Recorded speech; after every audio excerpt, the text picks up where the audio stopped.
नमस्कार दोस्तों। आज का जो हमारा विषय है वो बहुत ही महत्वपूर्ण है। आज का जो विषय है, क्या ध्यान की उस परम अवस्था को प्राप्त करने के लिए आपको जंगल में जाना जरूरी है?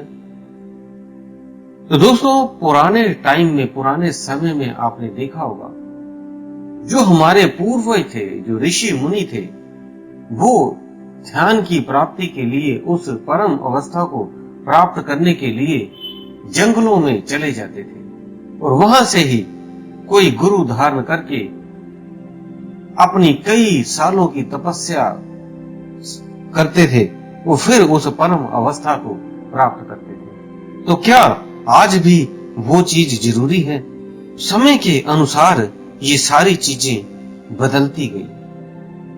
पहले का जीवन जो था वो एक 4 हिस्सों में बांटा गया था।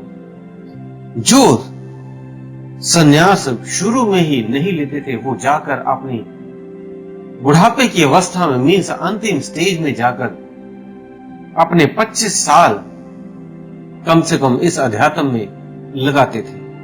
तो उनकी जो 4 अवस्थाएं थी, 4 आश्रम जिसे हम कह देते हैं, तो 4 आश्रमों में वो अपने जीवन को बांट देते थे। उनकी जो पद्धति थी और आज की पद्धति में बहुत फर्क है। हम दोनों ही स्थितियां आपको बताने की कोशिश करेंगे कि जो पहले की पद्धतियां थी और आज की पद्धति, कैसे लेकर आप उस अध्यात्म जगत को, उस परम अवस्था को कैसे प्राप्त कर सकते हैं। तो पहले की क्या थी अवस्थाएं?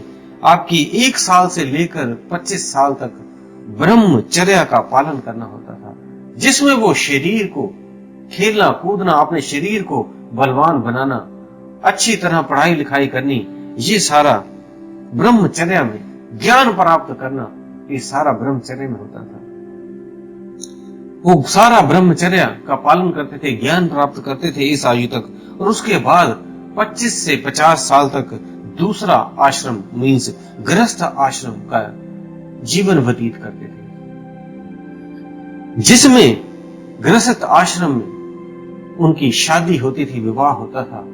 तो धीरे धीरे उसी समय में एक कोई ना कोई इस सृष्टि को चलाने के लिए उत्पत्ति करते थे, मीन्स उनका बच्चा उत्पन्न होता था, पैदा होता था। तो वो वंशज अपना उत्पन्न करते थे 25 से 50 साल की आयु तक, और उसी का पालन पोषण करते उसे बड़ा कर देते थे। और फिर तीसरी स्टेज में चले जाते थे, मीन्स 50 से 75 साल की आयु में। इसमें जो पति पत्नी होते थे वो आपस में एक दूरी बना लेते थे, दूध पानी की तरह रहते थे, आपस में कभी उसके बाद संभोग क्रिया, इस तरह की सारी चीजें छोड़ देते थे और पूजा पाठ में शुरू कर देते थे और थोड़ा बहुत समय अपने पोते पोतियों को देते थे। तो इस तरह वो तीसरी स्टेज वानप्रस्थ को पार करते थे।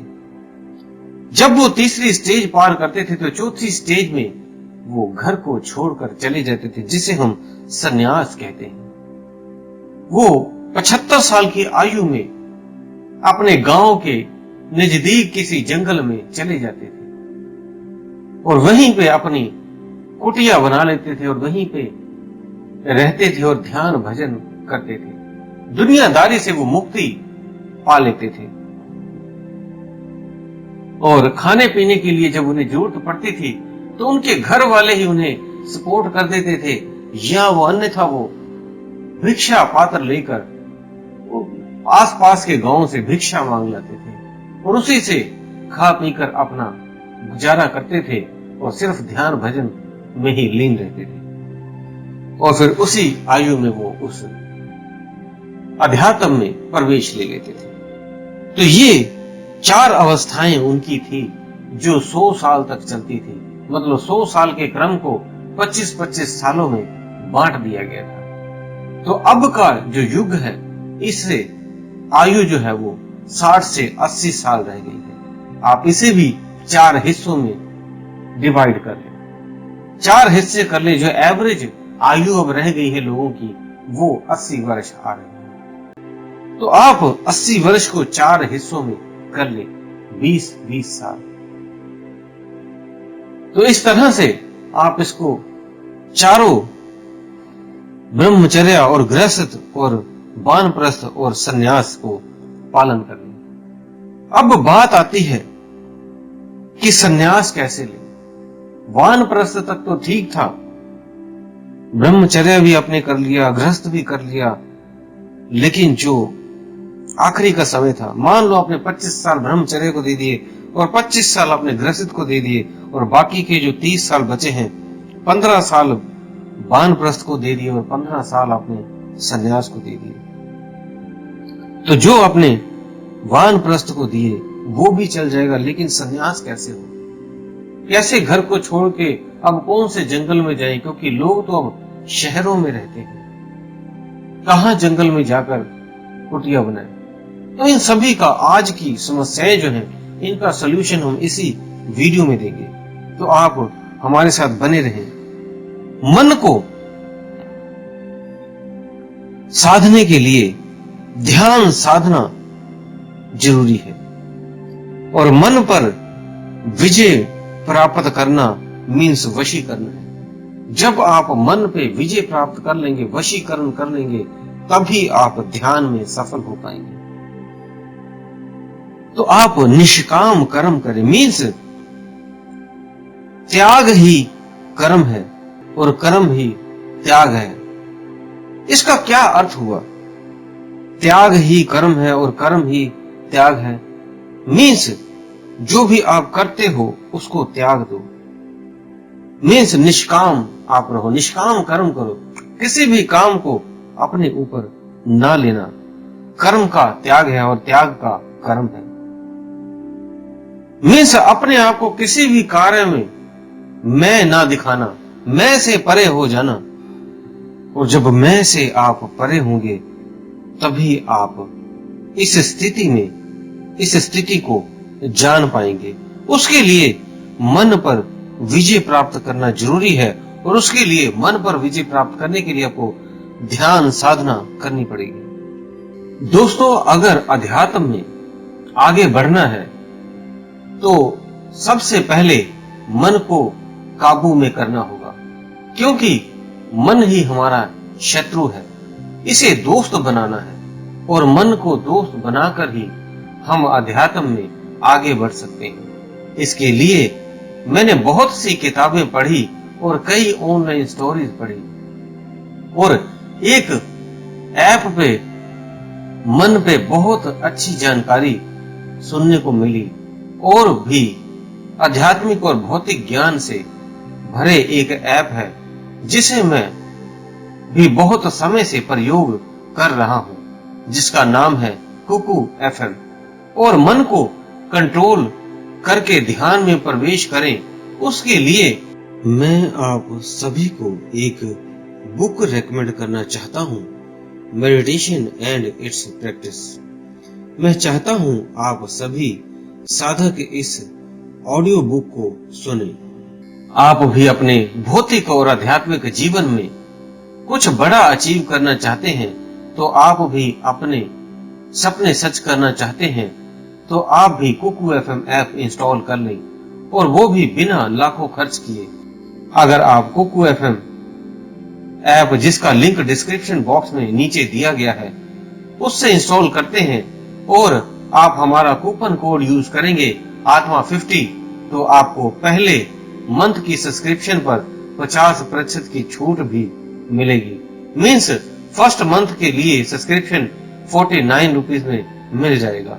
तो दोस्तों, जब आप आगे बढ़ते हैं अपने टॉपिक पे, जब आप ध्यान करना सीख जाते हैं, ध्यान में अपने आप को भूल जाते हैं, उसमें लिप्त हो जाते हैं, जिसमें आपका अस्तित्व भी आपको लगे जैसे खत्म हो गया है, उस स्थिति में आप मन पे विजय प्राप्त कर लेते हैं और फिर धीरे धीरे जो आपकी इंद्रियां हैं वो दब जाती हैं। जैसे आपकी 5 इंद्रियां पूरा जीवन आपको परेशान करती हैं, काम, क्रोध, मोह, लोभ, अहंकार। काम ये नहीं कि सिर्फ स्त्री से मिलना ही काम है। अगर आप सोचते भी हो तो वो भी काम क्रिया होगी। तो इससे कैसे मुक्ति पाई जाए? तो जैसे जैसे आप ध्यान करेंगे तो आपका मन और ये चारों पांचों इंद्रियां कमजोर पड़ने लग जाएंगी, ये दबने लगेंगी। जैसे आपको लगता है आप जैसे आपकी माता है, बहन है, बेटी है, वाइफ है। जब इन तीनों से आप मिलते हो, मां, बहन और बेटी से, तब आपके अंदर कोई भी इस तरह की काम वासना उत्पन्न नहीं होती, क्योंकि आपके संस्कारों ने ही उसे दबाया हुआ है। इसी तरह वाइफ के प्रति भी जब आप उस तरह के संस्कार भीतर उत्पन्न कर लेंगे, क्योंकि ये स्त्री और पुरुष का नेगेटिव और पॉजिटिव का जो ऊर्जा है ये एक दूसरे को खींचती है। लेकिन जैसे उस आपने जो संस्कार हैं उसमें मां, बहन और बेटी के प्रति इस तरह के विचार नहीं आते, दब जाते हैं, उसी तरह आप इस पे भी विजय प्राप्त कर लेंगे और इसमें भी दब जाएंगे, और फिर इस तरह के विचार भी आपके भीतर उत्पन्न नहीं होंगे। ऐसे ही किसी को क्रोध आ जाता है तो उसको बिना वो क्रोध में आकर किसी को मार देता है, किसी को कुछ कर देता है, लेकिन थोड़ी देर बाद वो उसका पश्चाताप करता है कि ऐसा क्यों हो गया। तो आपके भीतर ऐसा विवेक आ जाएगा कि वो आपके भीतर क्रोध उत्पन्न होगा ही नहीं, वो दब जाएगा। ऐसे ही आप मोह करते हैं, घर है, गाड़ी है, बच्चे हैं, तो जैसे जैसे ये आपका मेडिटेशन, ध्यान, साधना में आप गहरे उतरेंगे, आपका मोह दबने लग जाएगा। आपको बच्चे, बीवी, घर से, प्रेम से आप दूर होने लगेंगे, मोह आपका खत्म होने लगेगा, लोभ आपका खत्म होने लगेगा, अहंकार आपका दब जाएगा, आप झुक जाएंगे। ऐसे ही करते करते आपके भीतर, इसी को कहते हैं चौथा पॉइंट कि संन्यास भीतर उतर गया है। क्योंकि संन्यास का अर्थ क्या है? स का अर्थ है सब कुछ, और न का अर्थ है नीचे, और यास का अर्थ है दबाना। तो ये संन्यास जो है वो सब कुछ नीचे दबाना है, सारी इंद्रियों को, पांचों इंद्रियों को दबा देना है, संन्यास है। मेडिटेशन से ये अपने आप दब जाएंगे, आपको दबाने की जरूरत ही नहीं, ये खुद ही कमजोर पड़ जाएंगे और कमजोर पड़कर गिर जाएंगे। जैसे एक पेड़ बहुत सीधा खड़ा होता है, लेकिन जैसे जैसे आंधी तूफानों का वो सामना करता है, एक समय ऐसा आता है कि वो ढह जाता है। ऐसे ही आपके अंदर भी ये काम, क्रोध, मोह, लोभ जो खड़े हैं, जैसे जैसे आप ध्यान भजन करोगे ये कमजोर पड़ते जाएंगे और एक दिन ढह जाएंगे, दब जाएंगे। तो दोस्तों, आपको पहाड़ और जंगल और गुफाओं में अब जाने की जरूरत नहीं है। आजकल तो ऐसा हो गया है कि आपको घर भी छोड़ने की जरूरत नहीं। आपके बच्चे, पति, पत्नी, पहले तो संयुक्त परिवार होते थे, एक ही परिवार में 20-20, 25-25, 50-50 लोग रहते थे, लेकिन अब तो अलग अलग परिवार हो गए हैं, न्यूक्लियर परिवार हो गए हैं, जिसमें एक माता पिता और एक बच्चा या 2 बच्चे होते हैं, और वो भी बच्चे शादी के बाद घर खुद ही छोड़ देते हैं या बाहर विदेश में चले जाते हैं स्टडी के लिए और वहीं पे रह जाते हैं। तो आप पहले से ही घर में ही अकेले हो, छोड़ के किसको जाना है? पहले तो 25-50 लोगों को छोड़कर जाना होता था कि कोई भी व्यक्ति इसका ध्यान रख लेगा, लेकिन आप अब आपके बच्चे ही चले गए तो आप किसके लिए कहां से दूर जाओगे? तो आप घर पे ही अपने को जंगल समझो और वहीं पे ध्यान भजन कर सकते हो। दोस्तों, संन्यास का मतलब ये नहीं कि घर से भाग जाओ, संन्यास का मतलब है सन्यासी बन जाओ। तो दोस्तों, जल्दी से कोकू FM ऐप को डाउनलोड कीजिए और पहले मंथ की सब्सक्रिप्शन लीजिए ओनली 49 रुपीज में। लिंक डिस्क्रिप्शन बॉक्स में दिया है। तो दोस्तों, उम्मीद है दी हुई जानकारी से आप संतुष्ट होंगे। फिर भी कोई आपका प्रश्न हो तो आप हमें कमेंट बॉक्स में लिख सकते हैं। वीडियो को दोस्तों ज्यादा से ज्यादा लाइक किया करें और जो भी आपके दोस्त मित्र अध्यात्म यात्रा पे हैं उन्हें ये वीडियो जरूर शेयर करें ताकि वो भी अध्यात्म मार्ग में आगे बढ़ सके। तो दोस्तों, इसी के साथ हम विदा लेते हैं। धन्यवाद।